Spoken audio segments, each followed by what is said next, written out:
Listo. Hola, buenos días, ¿nos escuchan?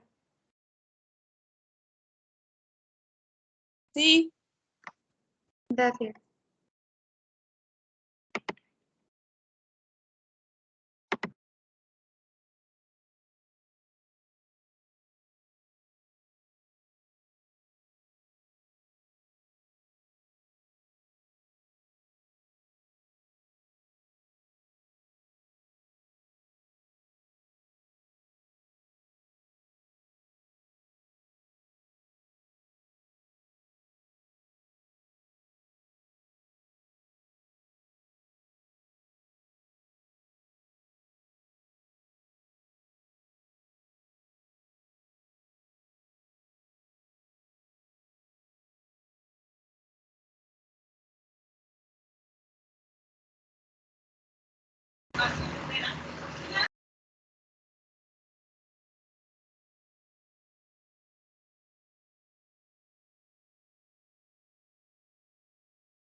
Ok, ¿ya no está silenciado? Ok, muy bien. Hola, muy buenos días a todos. Una disculpa por la demora, pero no estaba incluida en el grupo para...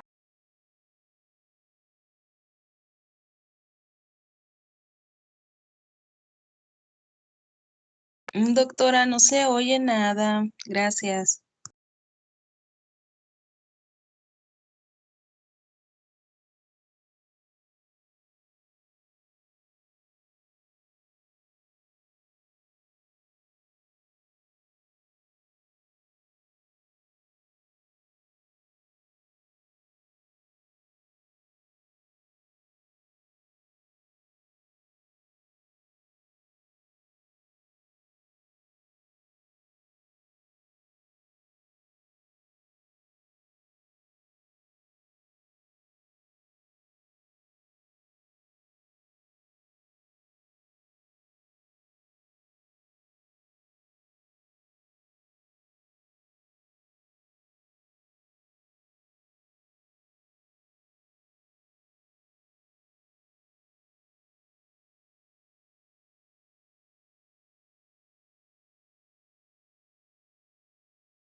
Sí. Ahí ya nos escucha.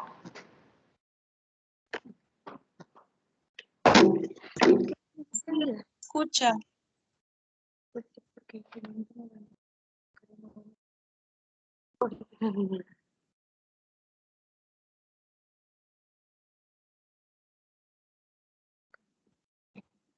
Bueno, vamos a comenzar antes de que otra cosa pase, ¿sí? Para poder terminar nuestra clase del día de hoy.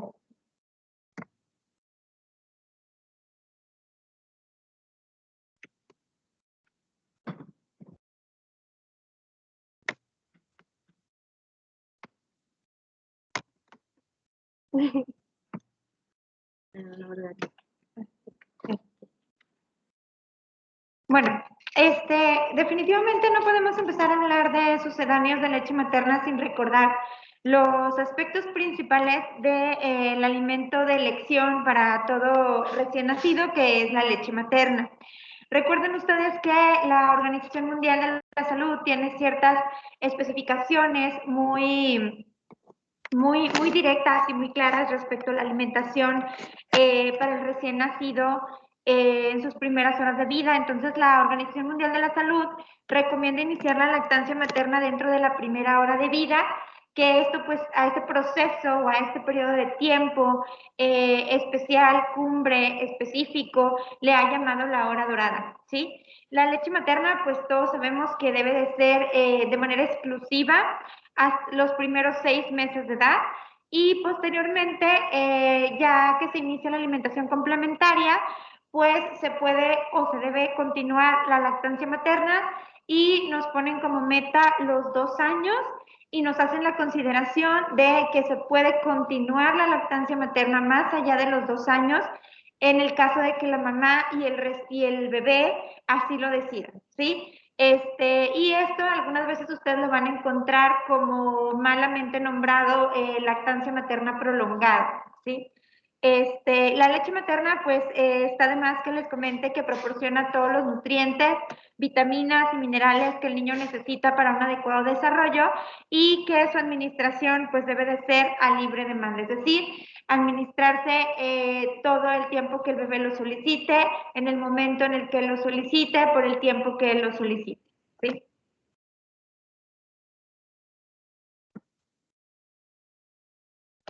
Sin embargo, existen varios factores que van a condicionar, hay factores que van a condicionar la elección que nosotros tengamos para escoger determinado sucedáneo de la leche materna.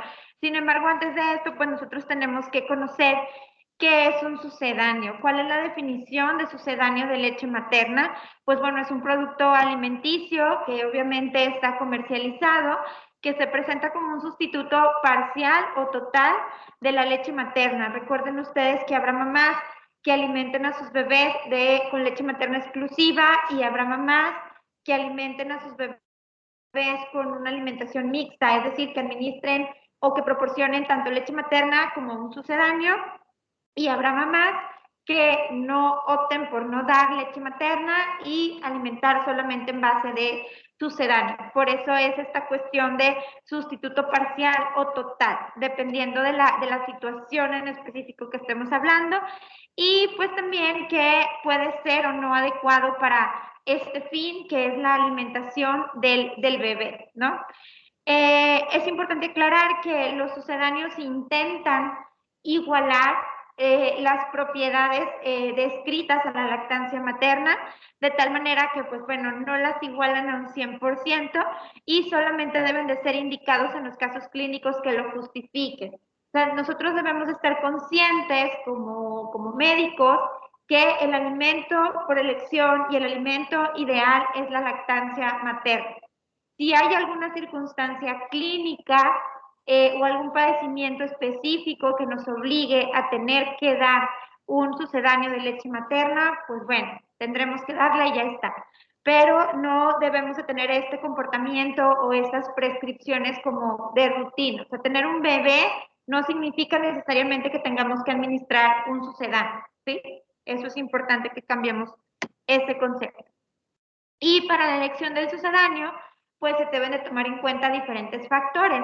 Va a haber factores que van a depender del paciente y factores que van a depender del sucedáneo. Entre los factores que van a depender del paciente, pues va a ser la edad, porque vamos a ver que existen diferentes etapas en las presentaciones de los sucedáneos. El historial clínico del paciente, si hay antecedentes o si hay datos de tolerancia o intolerancia a ciertas sustancias, la función gastrointestinal, los requerimientos nutricionales de ese paciente y la vía de administración.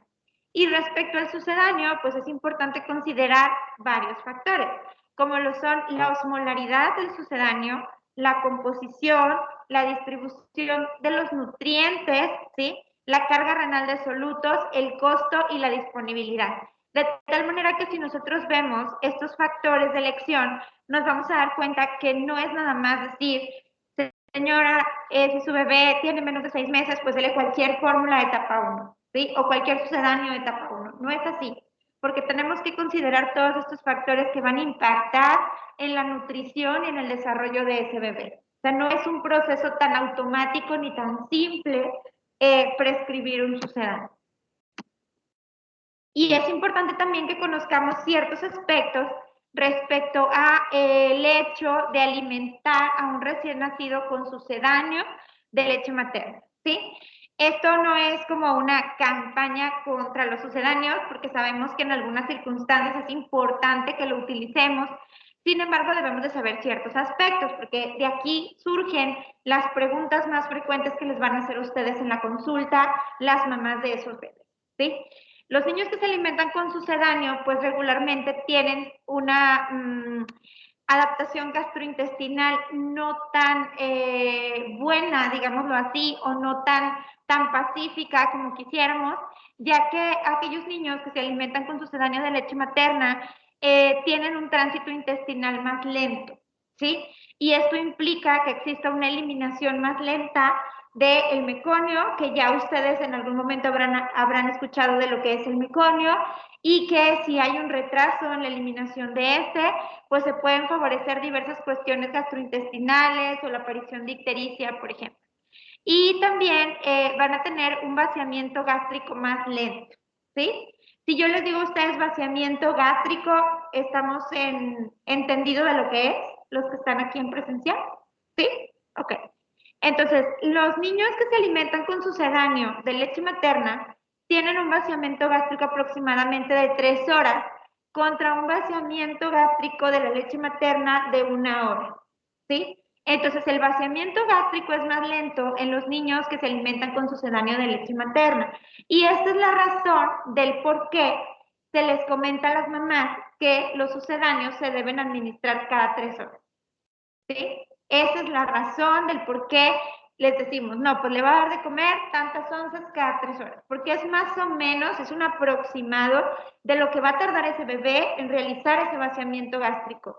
Y en el momento en el que realiza ese vaciamiento, pues vienen todas las reacciones de volver a sentir la sensación de hambre, ¿sí? Y por eso es que los niños que se alimentan con leche materna solicitan la leche materna de manera continua, de manera repetitiva, en cortos periodos de tiempo, ¿sí? Porque aquí nos comentan que es 1 hora, pero puede variar, ¿no? Algunos se tardarán en vaciar 20, 30, los 60 minutos y es el tiempo que se van a tardar en volver a pedir, ¿sí? Entonces, esto es importante que ustedes lo sepan para que se lo puedan explicar a las mamás, ¿sí? Y que no piensen que el niño les está solicite y solicite leche materna porque no los llenan, ¿sí? Sino porque así debe de ser, ¿ok? También la alimentación con sucedáneo retrasa la maduración del epitelio intestinal y el cierre de las uniones intercelulares. ¿Esto en qué repercute? Bueno, pues al retrasar la maduración del epitelio intestinal, pues pueden aparecer ciertas cuestiones de disconfort gastrointestinal, como es el estreñimiento, el cólico del lactante, la intolerancia, el reflujo y la falta del cierre de estas uniones o de estas barreras intercelulares a nivel intestinal favorece las infecciones gastrointestinales, ya que a través de estos pequeños como espacios que van quedando por no cerrar las uniones intercelulares se permite el paso de patógenos, ¿sí? Que pueden ocasionar estas enfermedades o estas infecciones en el recién nacido, ¿sí? Y también los niños que se alimentan con sucedáneo tienen un aumento en la duración, bueno, tanto en la incidencia como en la duración de los procesos infecciosos. Y además son niños que se enferman más fácilmente y los procesos tienden a tardar más tiempo en resolver, ¿sí? Y hay una mayor incidencia de enterocolitis necrotizante, principalmente en los niños prematuros, y de sepsis, ¿sí? También en la población de prematuros, pero no excluye a los recién nacidos de término, ¿sí? Entonces, si lo vemos de esa manera, pues sí tiene ciertas desventajas. Ahora, entrando un poquito en materia de la división de los sucedáneos, pues ustedes ya habrán visto, digo, aquí son unos ejemplos, no tenemos como favoritismos por ninguna marca, que los sucedáneos se dividen en etapas, ¿sí? Actualmente ya vamos hasta la etapa 4 y regularmente se dividen por edades. La etapa 1, que son los sucedáneos de inicio, son aquellos que se administran desde el nacimiento hasta los 6 meses de vida. Los de la etapa 2, que son los sucedáneos de continuación, se administran a partir de los 6 meses hasta los 12 meses, o lo que es el año de vida, y es importante saber, así como dato, que los sucedáneos de continuación pues tienen un aporte mayor de calcio, de fósforo, de hierro y de proteína. Y los de etapa 3 y de etapa 4 es importante que nosotros aterricemos, que ya estamos hablando de un niño que ya tiene un año, ¿sí? Que ya tiene que tener, o si no es que está por terminar, todo el proceso de la alimentación complementaria.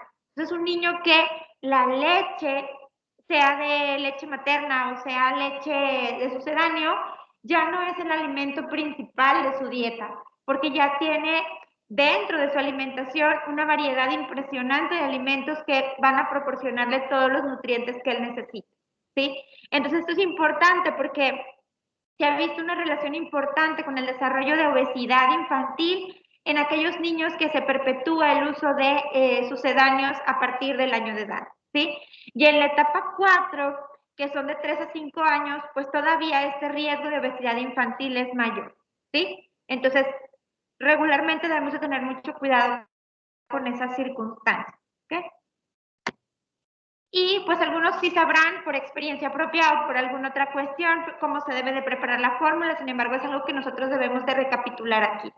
Todos los sucedáneos, sean de la marca que sean, regularmente en la parte posterior traen una etiqueta con imágenes ilustrativas de cómo preparar el producto, ¿sí? Entonces, pero nosotros tenemos un problema que regularmente estamos en una población donde la población no está acostumbrada a leer.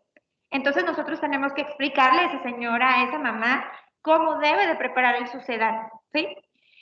Primero, pues está de más mencionar que hay que lavar, limpiar y esterilizar el material de preparación y administración, ¿sí? Que todos esos son las mamilas, los biberones, pues todo lo que implica, ¿no? El hecho de todos estos aditamentos para proporcionar el sucedáneo. Primero vamos a colocar el agua y después se agrega el polvo. Eso es importante porque acuérdense que nosotros vamos a formar una mezcla, que vamos a tratar que esa mezcla sea homogénea para que no se alteren todas las concentraciones de las sustancias que contiene el sucedáneo, ¿sí? Entonces primero va el agua y luego se agrega el polvo. La Organización Mundial de la Salud hace su recomendación en reconstituir la fórmula con agua a una temperatura de al menos 70 grados centígrados. Y eso es importante porque en la actualidad, en la modernidad, muchas mamás andan en la calle, van y compran como el bote de agua así, tal cual, y dicen, no, pues es agua purificada, así la preparo y así se lo doy, ¿sí? Sin embargo, es importante que si va a ser un sucedáneo que se va a transportar, lo ideal la mamá traiga su termo que conserve la temperatura de esa agua, porque el hecho de que se caliente o se ponga a esa temperatura es para inactivar una bacteria que se ha relacionado en varias ocasiones con brotes, ¿sí? De contaminaciones de los productos de los sucedáneos, ¿sí? Que es el Enterobacter sakazaki, que regularmente es el patógeno que se aísla cuando hay, o había, pues ahorita con la pandemia es diferente, pero cuando había brotes de problemas gastrointestinales en las guarderías y esas cuestiones, porque es el que tiene la capacidad de quedar latente en el polvo y después al momento de preparar la fórmula, pues se activa el patógeno, ¿sí? Entonces por eso es importante esta fase de calentamiento. No se debe usar agua calentada en el microondas, esa es otra cosa, porque las mamás también hacen eso. Lo meten a calentar al microondas porque se pueden formar agregados, acúmulos o bolsas del producto que guardan calor en su interior, que son las bolsas calientes o de agregados, que cuando nosotros les damos el biberón al bebé, pues puede ocasionar quemaduras muy serias porque es algo muy, muy caliente. O sea, puede estar incluso a temperaturas del punto de ebullición, ¿sí? Porque se compacta todo ese calor. Entonces también implica un riesgo para el bebé. Posteriormente, ya una vez preparada, se debe de enfriar la fórmula de forma rápida, ya sea con chorro directo bajo el grifo o colocarlo en un recipiente que no llegue a su máximo de capacidad sobre el biberón, ¿sí? Que sea nada más como en la base para que se vaya adecuando la temperatura de ese biberón si nos quedó como muy, muy caliente. Y el agua no debe cubrir por completo el recipiente y corroborar la temperatura antes de administrarla al lactante. Regularmente los sitios de corroboración de la temperatura pues son áreas sensibles de la piel, regularmente es la cara interna, ¿sí? De los antebrazos o la palma de la mano. ¿Okay? Entonces también es importante que nosotros les expliquemos a las mamás cuánto tiempo va a durar estas latas o estos preparados que ya hicimos. La verdad es que depende del fabricante, pero más o menos las recomendaciones de la Organización Mundial de la Salud son que no permanezca la lata abierta más de 3 a 4 semanas, ¿sí? Si una lata se abrió, se usó y luego se quedó ahí como en stand-by y se quedó ahí 3, 4 semanas, esa lata hay que desecharla, ¿sí? Porque puede ser una fuente de proliferación o de estar contaminada antes de que nosotros se la demos al bebé, ¿sí? Y eso es importante porque mucha de la población que nosotros vemos aquí en hospital es población que tiene a lo mejor dificultades para la adquisición de este tipo de productos y pues por economizar o por ahorrar a veces entre las mismas personas se regalan las latas como que ten, yo no la usé o ten, yo no me la acabé, ¿sí? Y eso pues puede poner en riesgo al bebé. Ya una vez que se preparó el biberón, puede durar 1 hora a temperatura ambiente. Si pasa más de 1 hora, pues hay que desecharlo. En el refrigerador, a menos de 5 grados, puede durar 24 horas. Estamos hablando a una temperatura específica, que son los menos de 5 grados. O sea, si no estuvo así, pues no va a durar las 24 horas. Y que si se dejó a temperatura ambiente, pues se puede calentar sumergiendo el biberón en un recipiente con agua tibia, que es lo que se conoce como baño María, ¿sí? Que es lo que comentan las mamás. Los restos de las tomas no se deben almacenar ni agregarse a la nueva toma, deben desecharse, porque luego a veces el bebé no se terminó el biberón, la mamá lo guarda y después le prepara otro sobre ese, ¿sí? Y se lo da al bebé. Y eso no es correcto, ¿sí? Todos los sobrantes de esos biberones pues se deben de desechar, ¿ok? Y otro punto también es, bueno, ¿y cómo lo voy a preparar? O sea, ¿cuántas medidas de leche y cuántas onzas de agua? Vamos a lo mismo, todas las fórmulas tienen sus especificaciones de preparación en la parte posterior. Por ejemplo, en esta fotografía ahí nos marca que en 90 mililitros de agua hervida se van a colocar 3 medidas de la cucharada. Entonces, esto es a lo que nosotros llamamos 1 a 1, ¿sí? Una cucharada por cada onza, ¿sí? Sin embargo, hay sucedáneos que tienen la cucharita al doble, ¿sí? Y eso se prepara diferente, ¿sí? O sea, son el equivalente a la cuchara grande, que sería el equivalente a 2 cucharadas pequeñas, ¿sí? En 1 onza, ¿ok? Entonces, eso es importante que nosotros mismos, cuando vayamos por el supermercado o andemos ahí revisando algo, chequemos la lata, ¿sí? Porque hay muchas en el mercado.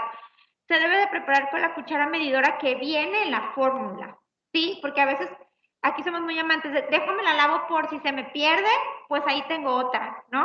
Entonces, eso no es así. E incluso a lo mejor no lo alcanzan a notar, pero en las letras pequeñas de la tabla de alimentación viene así.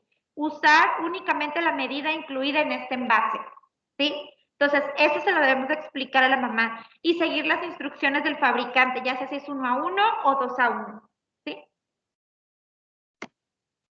¿Y qué pasa si reconstituyo mal la fórmula? Eso también es importante, los riesgos que le tenemos que explicar a la mamá. Bueno, sí, porque es muy frecuente que digan, ah, no, pues voy a diluir la fórmula o voy a concentrar la fórmula. Y regularmente esto va a las creencias de las personas de que el niño está estreñido o de que el niño está siendo muy aguado, ¿sí? Entonces ya empieza la abuelita, el familiar, el vecino a comentarle, no, es que échale más polvo o échale más agua. Entonces eso no debe ser así porque eso tiene consecuencias. A fin de cuentas no deja de ser un producto industrializado, no deja de ser un medicamento si lo queremos ver así. Y los medicamentos pues tienen dosis y vías de administración y formas de hacerlo, ¿verdad? Porque si no se pueden crear graves consecuencias. Entonces esto es igual. Se puede disminuir el aporte de calorías y nutrientes, que obviamente eso va a impactar directamente en el desarrollo del bebé, y puede ocurrir hiponatremia dilucional, que en el peor de los casos pues puede ocasionar crisis convulsivas, ¿sí? Es decir, una disminución de sodio lo suficientemente importante para que el paciente tenga repercusiones neurológicas. Y sí ha pasado, sí hay pacientes que llegan al servicio de urgencias con crisis convulsivas, y la razón es que se ha estado dando tomas con mala dilución del sucedáneo, ¿sí? Y obviamente pues un proceso de deshidratación también puede ocurrir, ¿ok? Entonces siempre deben de preguntar cómo está preparando la fórmula, señora.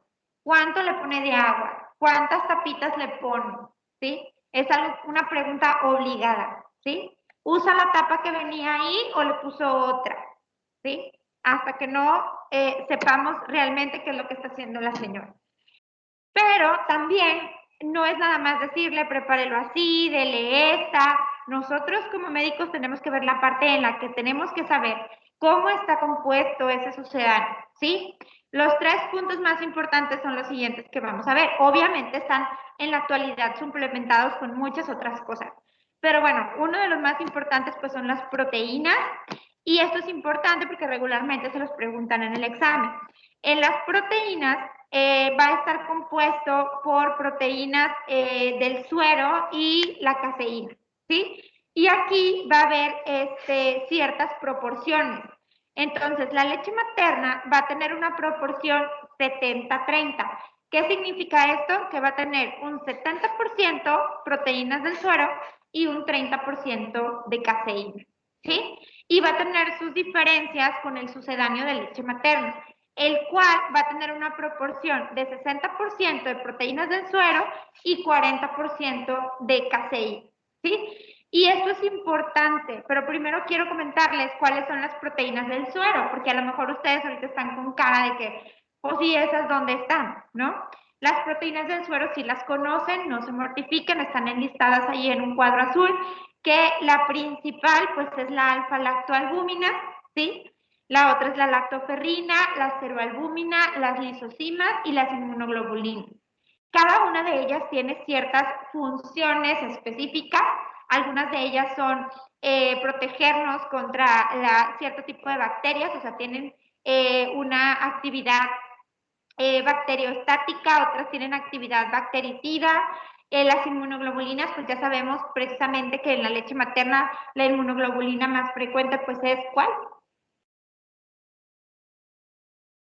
La inmunoglobulina A, ¿sí? Y obviamente pues esto lo vemos más a principios de la lactancia con la administración de calostro, pero se sigue teniendo cierto nivel de administración de inmunoglobulina A durante la lactancia, ¿sí? Entonces, esas son las proteínas del suero más frecuentes, existen obviamente otras. ¿Y qué rol juega la caseína? Bueno, pues es muy importante porque ustedes deben de saber que la caseína que se encuentra en mayor proporción ¿en cuál? ¿En la leche materna o en el sucedáneo? Ahí está. En el ¿En cuál? sucedáneo. En En el el sucedáneo. sucedáneo. Así es, exactamente. ¿Y esto qué tiene que ver? Bueno, pues que la caseína tiene la capacidad, ¿sí? De formar agregados, es decir, acúmulos, ¿sí? Agregados, acúmulos al entrar en contacto con el ácido gástrico, ¿sí? O con el ácido del estómago. Y estos agregados hacen que se retrase el vaciamiento gástrico y la digestibilidad, ¿sí? Por eso hablábamos previamente que los niños que se alimentan con sucedáneo de leche materna tienen un vaciamiento gástrico más tardío, que dijimos que es aproximadamente de ¿cuántas horas? De 3 horas, ¿sí? Entonces, ahora ya vieron por qué, ¿sí? Por esta capacidad particular de la caseína de formar agregados o acúmulos a nivel intestinal. Y las proteínas del suero, al contrario, favorecen el vaciamiento gástrico y la digestibilidad al ser resistentes a la formación de agregados, ¿sí? Entonces, esta diferencia es muy importante notarla y es muy importante recordar. Asimismo, los sucedáneos de leche materna tienen concentraciones hasta 50% mayores de proteínas totales. Y esto es importante porque se tuvo que hacer una regulación para que se pusiera un tope en la cantidad de proteínas que se le podía administrar al lactante, ¿sí? O al recién nacido de proteínas, ¿sí? Y ese tope fueron los 2.2 gramos por cada 100 kilocalorías versus 1.3 que tiene la leche materna, ¿sí? Entonces, la cantidad o la proporción es muchísimo mayor, ¿sí? Más o menos estamos hablando entre un 40 y un 50% más, ¿sí? ¿Por qué? Pues porque una mayor ingesta proteica favorece el desarrollo del sobrepeso y la obesidad infantil, porque ya estaban estos niveles o estos gramos muy por encima, ¿sí? Entonces le tuvieron que poner ahí como un tope en las regulaciones actuales, ¿ok? Otra, pues, son los carbohidratos, ¿sí? Los carbohidratos aportan el 40 al 50% del aporte energético y el carbohidrato predominante, pues, es la lactosa, que si recordamos es un disacárido, ¿verdad? Que está compuesto por glucosa y galactosa. Y que su síntesis va a estar dada por la lactosa sintetasa y la degradación por la lactasa. Y esto es importante porque cuando hay disfunciones tempranas o parciales de estas enzimas, pues va a haber problemas a nivel gastrointestinal. La lactosa promueve la colonización intestinal por el lactobacillus bifidus, que es una flora fermentativa que nos ayuda a mantener un ambiente ácido en el intestino, inhibiendo el crecimiento de patógenos. O sea, hasta cierto punto tiene un efecto benéfico, ¿sí?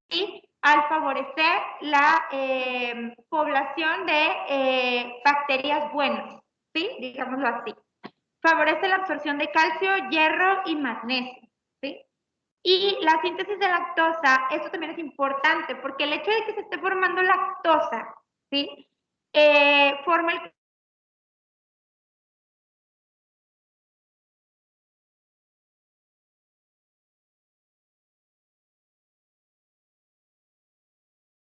Doctora, ya no se escucha. Este líquido que se secuestra y que se roba de este proceso de la formación o de la síntesis de lactosa es lo que provoca las características de la evacuación del recién nacido que se alimenta con leche materna exclusiva, que como es la evacuación del bebé que se alimenta con leche materna. Es de color oro, pero la consistencia, ¿cómo es? Regularmente son evacuaciones líquidas o semilíquidas, ¿sí? Color oro, ¿sí?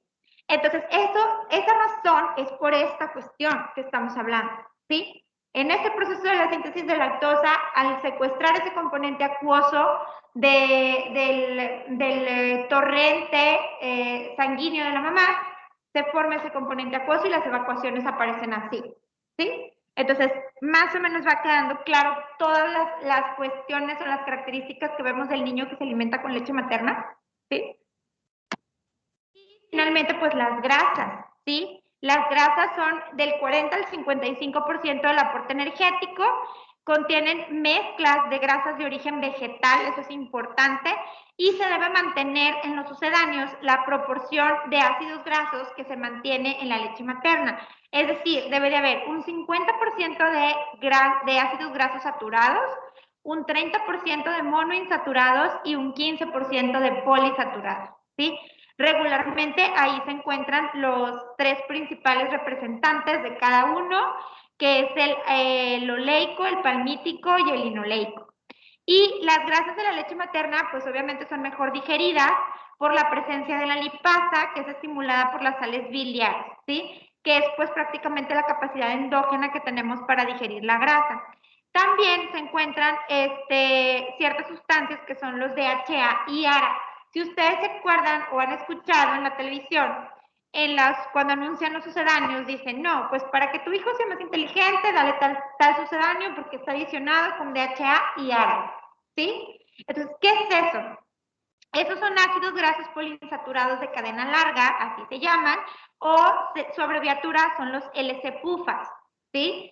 Estos están de manera, pues, tal cual, ¿sí? En la leche materna. O sea, la leche materna los tiene. No le van a agregar algo al sucedáneo que no sea algo que tenga la leche materna, porque lo que quieren es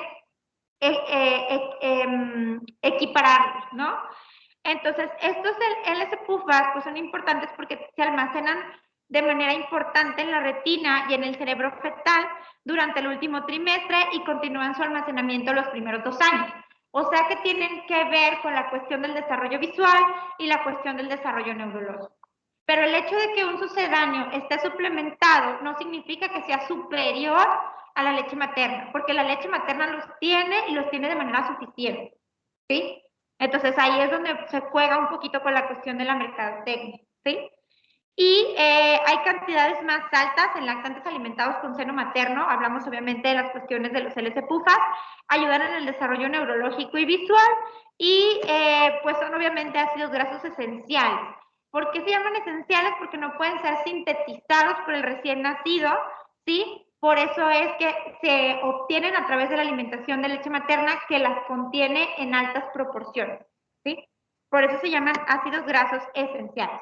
Y también, pues obviamente existen los prebióticos, probióticos, simbióticos, que también son agregados o extras que se le ponen a los sucedáneos, pero que se encuentran de manera natural y en equilibrio y adecuadas cantidades en la leche materna, ¿sí? Y vamos a ver, en los últimos 15 minutos que nos quedan, los diferentes como sucedáneos de especialidad, ¿sí? Porque no todo es administrar los sucedáneos iniciales, los de continuación, ¿sí? O los de seguimiento. Existen sucedáneos para niños prematuros, que esas sus indicaciones pues van a ser obviamente para aquellos recién nacidos pretérmino o que hayan presentado peso bajo al nacer, ¿sí?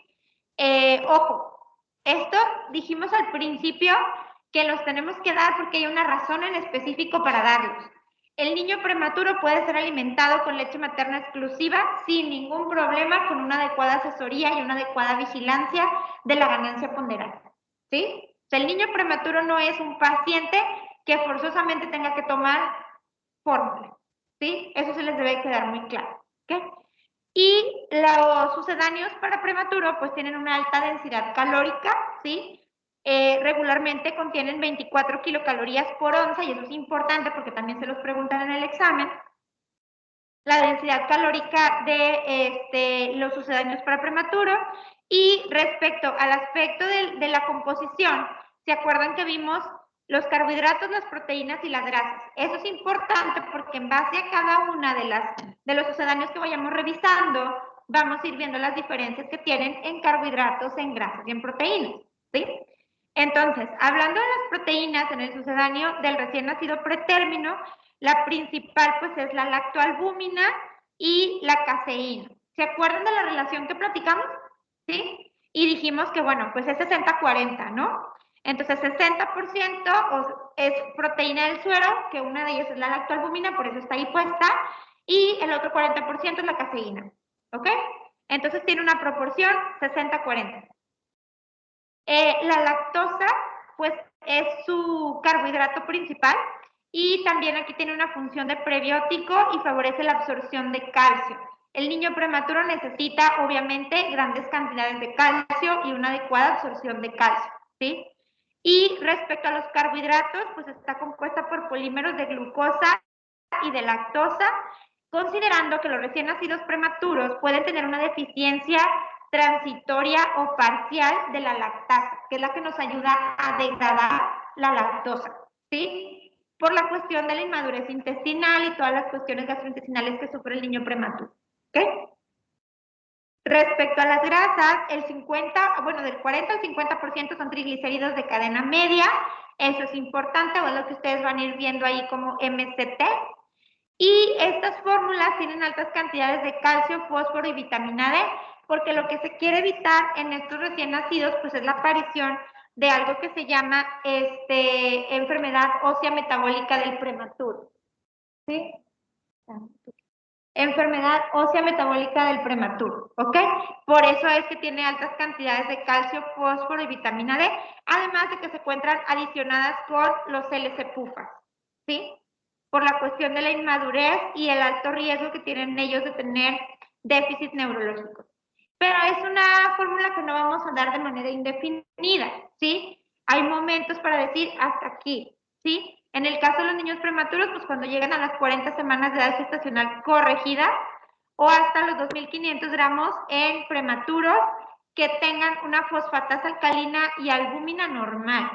Y eso es importante porque a estos niños regularmente se les piden controles bioquímicos para ver que no tengan enfermedad ósea metabólica del prematuro. Y uno de los que se les solicita es la fosfatasa alcalina, ¿sí? Por eso es que deben de tener una fosfatasa alcalina normal para poderla suspender, ¿sí? El sucedáneo de soya, eso también es muy frecuente que lo escuchen, sin embargo tiene sus indicaciones también muy específicas. Está indicado en las deficiencias congénitas de lactasa, en los pacientes con diagnóstico de galactosemia o en familias vegetarianas estrictas. Tiene una alta concentración de proteínas, que si vemos ahí va de 2.4 a 2.8 gramos por 100 kilocalorías, y regularmente tiene que estar suplementado con taurina, carnitina y metionina, porque son elementos que no se encuentran en la soya, ¿sí? Por eso se tiene que suplementar ese sucedáneo, ¿sí? Por eso ahí van a ver que está suplementado con taurina, carnitina y metionina. De los carbohidratos, lo principal son los polímeros de glucosa, que regularmente están a base de jarabe de maíz o maltodextrina. Eso también es importante que lo anoten, que lo apunten, porque es de relevancia para las cuestiones de la composición y las cuestiones de su examen. Todas las fórmulas de soya son libres de lactosa, ¿sí? Y otra cosa es que tienen altas concentraciones de fitoestrógenos, que esto es importante porque luego en estos niños podemos ver ciertos cambios de aspecto endocrinológico en los niños y es secundario al consumo de fitoestrógenos que tienen las fórmulas o la soya, ¿sí?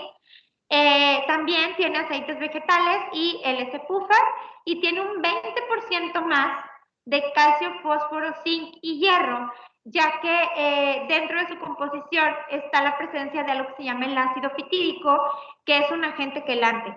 Entonces esto no permite una adecuada absorción del calcio, del fósforo, del hierro y del zinc. Por eso es que a la fórmula se le suplementa un 20% más para no demeritar el aporte de nutrientes o de estos nutrientes en el lactante, ¿sí? Y no se deben utilizar en prematuros. Ya hablábamos con los niños prematuros que ellos necesitaban aportes altos de estos elementos, ¿sí? Por eso es que no está indicada en prematuros, ni tampoco en cólico infantil, intolerancia a la leche de vaca o para prevenir enfermedades atópicas, ¿sí? Entonces, no está indicada para esas cuestiones. Las fórmulas sin lactosa están indicadas en procesos de malabsorción o intolerancia a la lactosa de manera parcial. Y esto por una inestabilidad o una disfunción parcial de la actividad lactásica o de la lactasa, que ya sabemos que es la que degrada la lactosa, y la lactosa se ha sustituido de manera total o parcial por otro carbohidrato que no presente problema de absorción, que regularmente son las dextrinomaltosas o los polímeros de glucosa, ¿sí? Y estos sucedáneos deben de utilizarse de manera temporal, no son sucedáneos para que estén por tiempos prolongados, ¿sí? Y pues se utilizan en procesos con déficit transitorios de lactasa, aunque ahí viene que se pueden utilizar en cuadros diarreicos, no está indicada utilizar un sucedáneo sin lactosa en el manejo inicial de un paciente con una gastroenteritis, ¿sí? Eso es importante porque eso ha sido una tendencia en la actualidad de decir, tiene diarrea, dale una fórmula sin lactosa. Eso no es así, ¿sí? Eso es importante. Y puede existir disminución de la absorción de calcio. Hablábamos que la lactosa favorece la absorción del calcio. Y al modificar este carbohidrato por otro que no ocasione ese problema de malabsorción, pues eso también se llega a perjudicar. No se utiliza en galactosemia porque puede contener trazas de lactosa. Y acuérdense que en las galactosemias pues está contraindicado la lactosa, ¿sí? Y se encuentran suplementadas de igual manera con DHA, con NADA y con hierro. Otra cuestión también importante que quiero comentarles ya para casi finalizar son las cuestiones de los sucedáneos antirreflujo, ¿sí? Tienen indicaciones muy específicas que quiero que se les queden muy grabadas. Se utilizan para el reflujo gastroesofágico fisiológico que afecte la ganancia ponderal por la pérdida de nutrientes secundaria a regurgitaciones. Es decir, un paciente que tenga regurgitaciones y que le esté afectando en su curva de crecimiento o en su ganancia ponderal, ¿sí? Si es un niño que tiene regurgitaciones o que está vomitando o hay algún término por ahí que si gustan buscarlo en otro momento, que son los niños vomitadores felices, que así les llaman, en esos niños que vomitan, o sea, comen y vomitan o regurgitan, y sin embargo llevan una curva de crecimiento normal, están creciendo normal, están con peso, talla y perímetro cefálico dentro de percentilas, no le está dando ninguna repercusión las regurgitaciones, pues en ese niño no le vamos a dar nada, ¿sí? Pero en los niños que se puede ver afectado por la cuestión de la falta de nutrientes, por estar regurgitando, y además que esté acompañado de un tratamiento médico específico para el reflujo, pues a lo mejor en ese paciente se pudiera utilizar, ¿sí? Pero no en aquellos niños que no tengan una afectación por esa regurgitación. O sea, y no olvidar que existen regurgitaciones fisiológicas, ¿sí? O sea, no todo va a tener que tener como un medicamento o una fórmula especial para ese bebé. Y esta pues va a disminuir la incidencia y severidad de las regurgitaciones, puesto que contiene espesantes que están hechos a base de semilla de algarrobo y de almidón.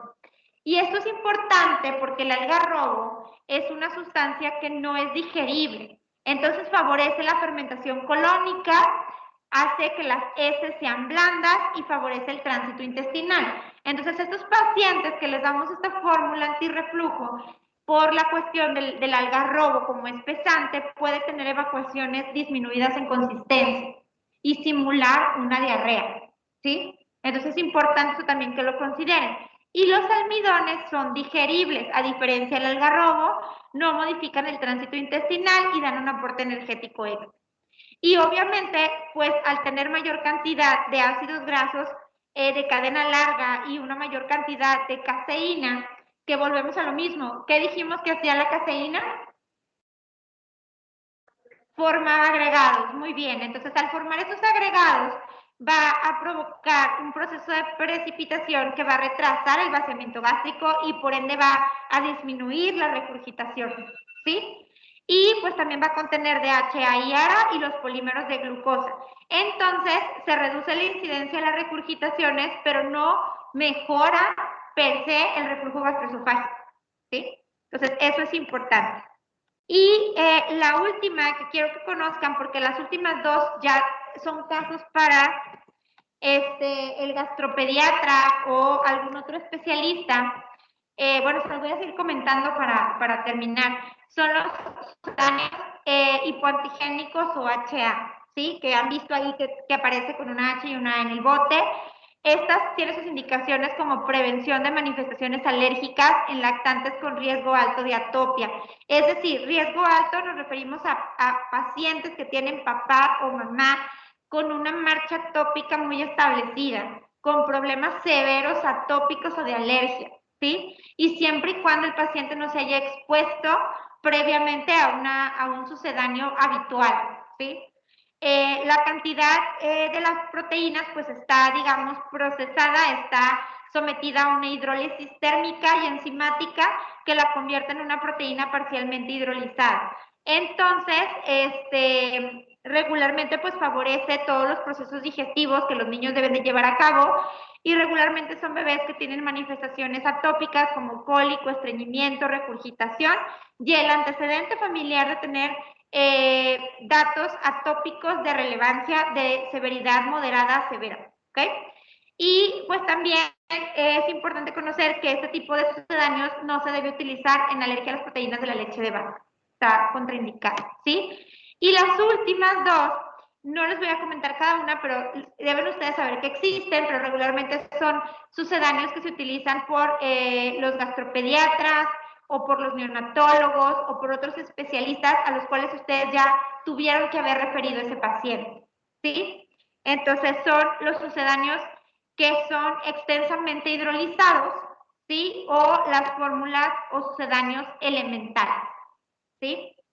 Que obviamente estas ya son de alta gama y son para pacientes que tienen otras situaciones críticas como intestinos cortos, síndromes de mala absorción, insuficiencias pancreáticas o intolerancias a las proteínas de la leche de vaca, ¿sí? Que regularmente todos estos pacientes pues ya están derivados en cierto momento con un subespecialista.